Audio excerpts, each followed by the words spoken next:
साठी कशा प्रकारे आपण माहितीची समोर हे देऊ शकतो व्हॉट्सअपद्वारे त्याची माहिती सांगतो। हे बघा, या व्हॉट्सअपचे सिक्युरिटी फीचरमुळे काही नंबर दिसून येत नाही।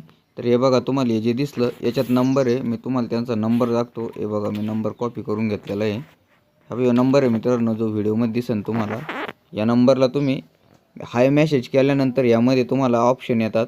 या ऑप्शनमध्ये 3 नंबरचं ऑप्शन आहे आपलं पिकाचं। जर इंटिमेशन द्यायचं आहे आपल्याला, याच्यावर क्लिक करून पुढे जायचं आहे।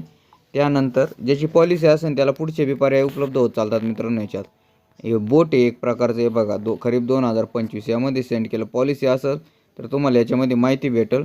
सगळं काही व्यवस्थित आहे मित्रांनो। याच्यात तुम्ही माहिती देऊ शकता आणि माहिती देण्यासाठी तुम्हाला तुमचा जो ज्या नंबर सेव्ह केलेला आहे पीक विम्याच्या वेबसाईटला तुम्ही किंवा त्याच्याहून फॉर्म भरण्यासाठी दिलेला आहे, त्याच नंबरवरून तुम्ही हे विषय करू शकता मित्रांनो। हे ध्यानात घ्या।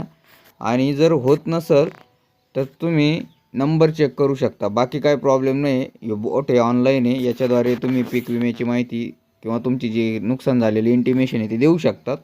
आणि जो नंबर तुम्हाला मी व्हिडिओमध्ये दिलेला आहे, ह्या नंबरला सेव्ह करून मेसेज टाका तुम्ही, तुम्हाला रिटर्नमध्ये लगेच मेसेज येईल। त्यावर सगळी प्रोसेस करून घ्या मित्रांनो।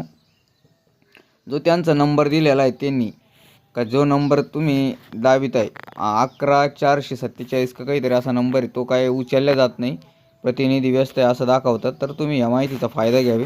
धन्यवाद।